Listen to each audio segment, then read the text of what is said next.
Good morning, students. This is the video of class 10 subject science. So up to the previous video we had just started, that means the control and coordination in plant, and we had completed the plant hormone. That means we had seen the 5 types of plant hormone: auxin, gibberellin, cytokinins, abscisic acid, and we had also seen the function of ethylene.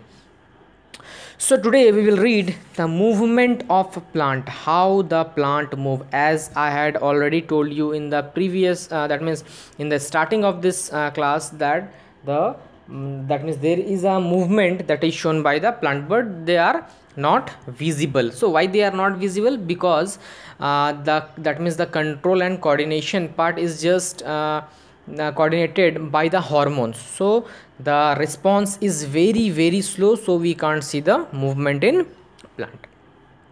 So in the plant, if we see, if we try to observe the things, we can see that the roots are just embedded in the soil, but they are fixed. That means the root is fixed, but the leaves, the stems, the branches, all these are free, so they can show the movement.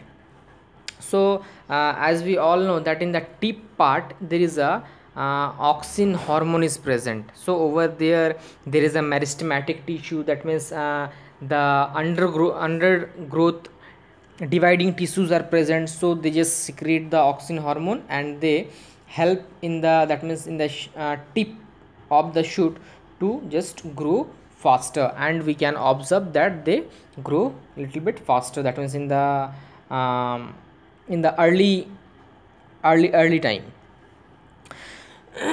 So here we are having some examples of the movement of the plant.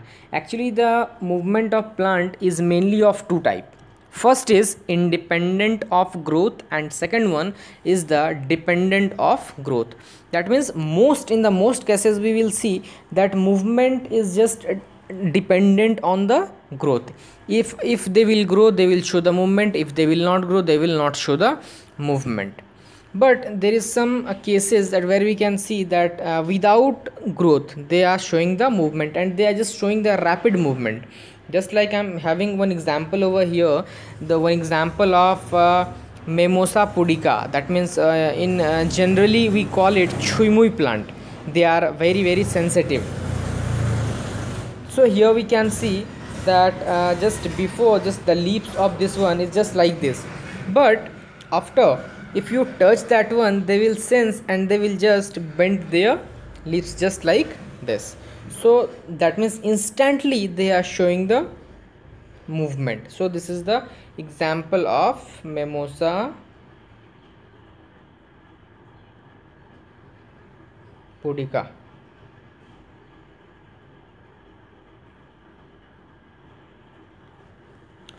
So after this one we will see the movement of plant, that means the dependent, where they are dependent on the growth. One more example I am having for the independent growth one, that is, this was the example of we can say the sunflower. The sunflower just show their movement toward, they just show their movement toward the sunlight. So when the means whenever the sun will just comes out, they will show their they will glow up and they will show their movement. That means if the sun is in the morning time, if the sun is in this direction, so they will bend their face to this side. But if the, that means if in the evening, if the sun is in this side, they will show their movement in this side. So this is independent of growth. They are not growing, but they are showing the movement. So in the dependent growth we are having two type of movement. That is, first one is the tropic movement, and second one is the nastic movement. Now what is this tropic movement and what is this nastic movement? Now we will see that tropic movement, and that means the tropic movements are just that means they growth with the senses of the stimulus, and they just move according to the, that means they show the movement of the plant, that means the growth movement. But in the nastic movement, just we will see the opposite one. So let's start with the tropic movement. Now what is this tropic movement? Tropic movement are directional movement toward or away from the stimulus, or and it depend on growth. That means first one, it is directional movement, that means directional from the stimulus, or it will just go away from the stimulus. Just like if this is the stimulus, so maybe they will grow in this direction, or they will grow in this direction. So it is mainly divided into two category. The tropic one, if the stimulus is going near the, that means if they are working according to the stimulus, if they are going toward the stimulus, so they will be called positive tropism. If they are working away from the stimulus, so they will be called as negative tropism. So the tropic movement is mainly divided into 5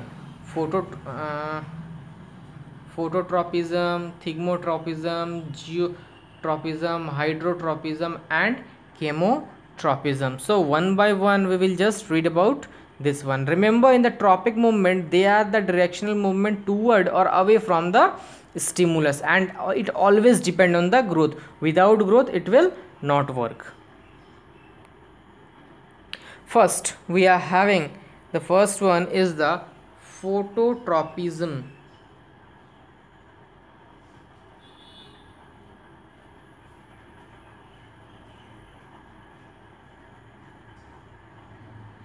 So here we are having the phototropism. That means the plant need the sunlight for the photosynthesis.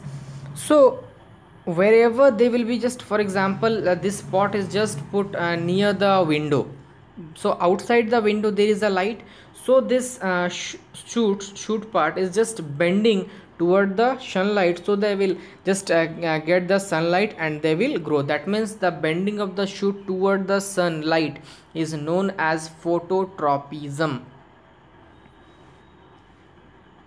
And one more thing, this is the positive tropism. But if we see that the roots, if we see the roots, just like they just move downside, that means due to the gravity they are moving in the downside. So we will read this one in the next one. So let's see. Here we are having the geotropism.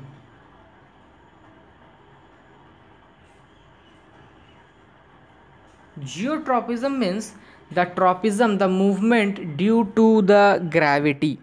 Now what is this due to the gravity? Now gravity always just pull the roots toward itself. So here we can see they are just pulling the, if just like here that example is given, if we are just putting a, that means a plant just in this direction, that means the shoot we have put in this direction and the root we have put in this direction, but afterward we will see that the shoots are moving in this direction and the roots are moving in this direction. This shows the phototropism and the geotropism. That means the shoot part always will move toward the upside, and that means they are moving toward the phototropism light, and this one is in the downside, that means they are showing the movement toward the gravity. So they are toward the stimulus, so they are called positive tropism. So and they are away from the tropism, so they are called the negative tropism. That means here is the stimulus, the gravity is the stimulus, so they are called the negative tropism. The third one we are having the chemotropism, that is the movement, the response of the plant toward the chemical. when the plant is responding toward the chemical is known as chemotropism. Just like when the plant is responding toward the light, it is called phototropism. When they are responding toward the gravity, they are called geotropism. Just like if they are responding toward the chemical, so they are known as chemotropism. So whenever they will sense, that means here when the flower they will sense the pollen grain over there, so they will just make a pathway for the pollen grain. So they will secrete a chemical, and with that chemical they will make a way for the pollen grain to enter into the ovule. So this is the chemotropism. Now the next one is the hydrotropism. Now what is this, the hydrotropism? The response of the plant is toward the water is known as the hydrotropism. Just like if we take the example, if we see that the roots are just that means if there is a plant, but up to a long distance we will see that the roots are just coming of that plant.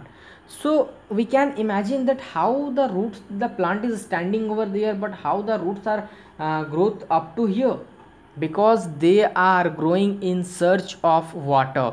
Wherever there is a water, they will search and they will move toward the water. So just like here is one experiment is done over here in this, over here in a chamber there is a one plant is planted, and water is also put in the other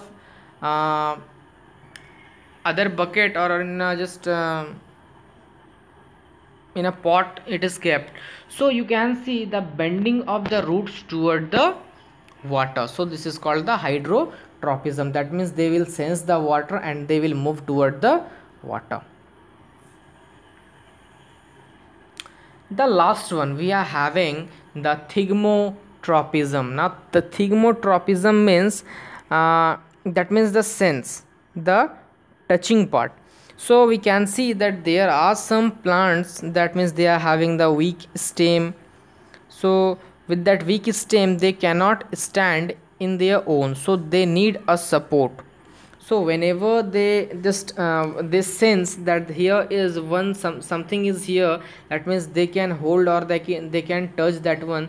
So they just sense, they move toward it and they just roll over it and they just grow.